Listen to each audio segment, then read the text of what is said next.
Paborito ito ng marami sa atin. Kahit pa sa totoo lang, may kahirapan itong kainin. At hindi ka gaanong mabubusog. Hindi madaling maghimay, pero ang sarap ng alimango, nakasisipit. Mga alimango lover dyan, Chuck Heaven para sa inyo. Ang restaurant na ito sa Quezon City, ang kanila kasing paandar, crab all you can. Seafoods daw talaga ang specialty ng kainang ito, na pagmamay-ari ng magkakaibigang Erica, Vonnet, Rene at Abby. Pero dahil tila marami raw sa kanilang mga customer bitin sa pagkain ng alimango, naisipan nilang magpa-unli crab. Nagkaroon kami ng customer feedback. Almost lahat po ng customer namin, why not daw mag-serve kami ng unli crabs. At dahil sa pakulo nilang ito, araw-araw umaabot sa mahigit 100 kilo ng alimango ang nauubos dito. Yung mga crabs namin, mostly galing part of Malabon, minsan Zamboanga. Then, deliver sa amin yan ng early in the morning. So we can prepare the crabs for service. Mula alas 11 ng umaga hanggang alas 10 ng gabi, pwede ritong kumain ng alimango. Unlimited sa halagang 699 pesos kada tao. One to sawa kung gusto mo. Kasama ang espesyal na sausawan na kung tawagin nila, sukang panalo. Siyempre, hindi pwede ritong kumain na nakakubyertos. Kada order ng alimango, may kasamang bato at sangkalan para mas madali mong mahimay ang mga sipit. 699 kasi nakita ko kasi yung yan sa labas. Akala ko maliit lang yung crab. Eh dito malaki, so sulit ka na. Sa bayan ng Santa Cruz, sa probinsya ng Marinduque, may isang uri ng alimango na kung tawagin nila, bigoy. Pero adik-adik naman para sa mga taga Quezon Province. Pirmi kasing mapupula ang mga mata nito. Itim ang shell. Ang mga sipit naghahalong violet at orange. Masarap daw ito. Nakakahay. Si Aling Julie, 20 taon nang nagpapandaw o nanghuhuli ng adik-adik. Bata pa lang ako, yung mga magulang ko, yan ang naging hanap buhay. Hanggang sa lumaki ako at nagkaasawa, bali yun din ang naging hanap buhay ng asawa ko. Pati ako, yun na rin ang naging magkatulong kami dalawa. Tinatawag po dito ipipoy palbog. Ito, ang pain po nito ay sariwang isda. Pagka lumalaki na yung tubig, dito saka pa lang pumapasok yung bigoy o adik-adik. Kapag lumiliit na yung tubig, doon pa lang namin siya kukunin. May huli na ito. Kada umaga, dumadayo sila sa lalao o bakawanan.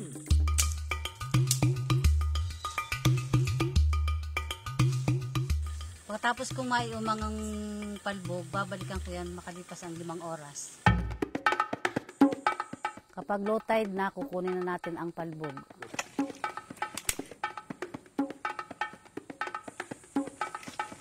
Dalawa. Maingat niya itong inipit gamit ang kanyang paa at saka tinalian. Araw-araw, nakakahuli si Aling Julie ng hindi bababa sa 10 kilo nito na naibibenta niya sa halagang 30 pesos kada tali. Doon na namin nakukuha yung mga sa pang-araw-araw naming gastusin at saka sa pambaon ng aking anak.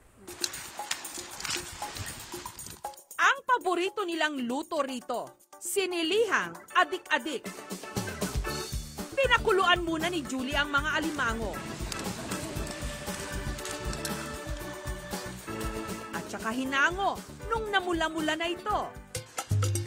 Naggisa siya ng luya, bawang, siling labuyo at oyster sauce. Nilagyan niya ito ng asukal. Lalagay na natin ang bigoy o adik-adik.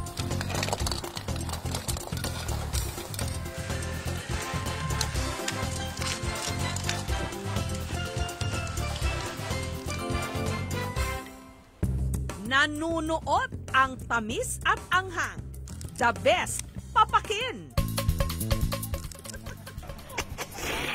At talagang tama lang po ang hangang ito. Malinaw na talaga ang lasa ito.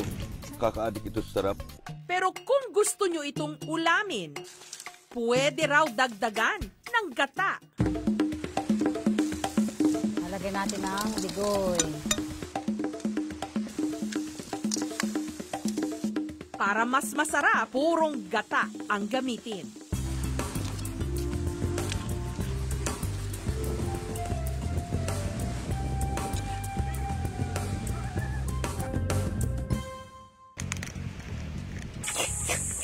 Lasang chicken curry.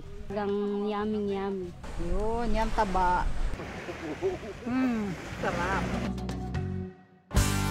Ang iba't ibang mga bansa may kanya-kanyang specialty. Ang Singapore may Singaporean chili crab o kaya black pepper crab. Pero hindi mo na kailangan pang dumayo ng Singapore para matikman ang kanilang recipe ng alimango. Meron din yan sa restaurant na ito sa Makati. Garantisadong authentic Singaporean dahil ang chef, Singaporean. Ang isa sa kanilang best seller, ang triple cooked crab bihon na mabibili sa halagang 2,000 to 2,500 pesos kada order. Naggisa ng bawang sa butter, binuhusan ng espesyal na soup stock, inilagay ang alimango, ini-stir fry ang noodles. Pinakuluan hanggang nanuot ang sarsa na may sahog na mushroom, red pepper, coriander o wansoy at leeks.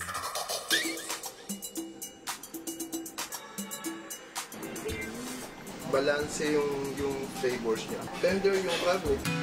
I-shinare din nila ang kanilang recipe ng black pepper crab. Tinunaw ang butter, nilagyan ng black pepper. Inihalo ang espesyal na soup stock. Dito iniluto ang alimango, pandagdag ng lasa. Nilagyan din ito ng black sauce, oyster sauce, at rice wine.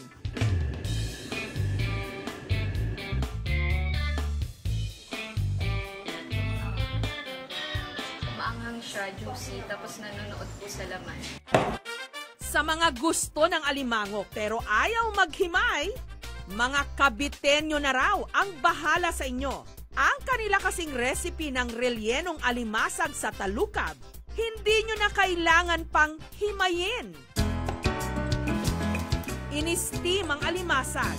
Para po malaman na si mataba, pinipilik lang po ito kapag pumatagunting at saka po pag ginawakan yung pinakailalim na ganito, matigas po siya.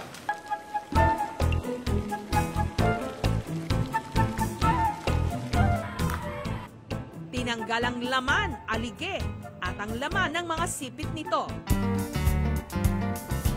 Naggisa ng sibuyas, patatas, carrots, bell pepper.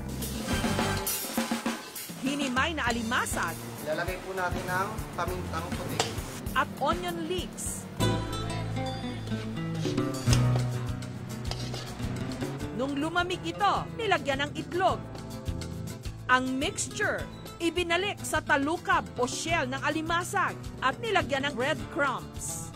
At saka, iprinito.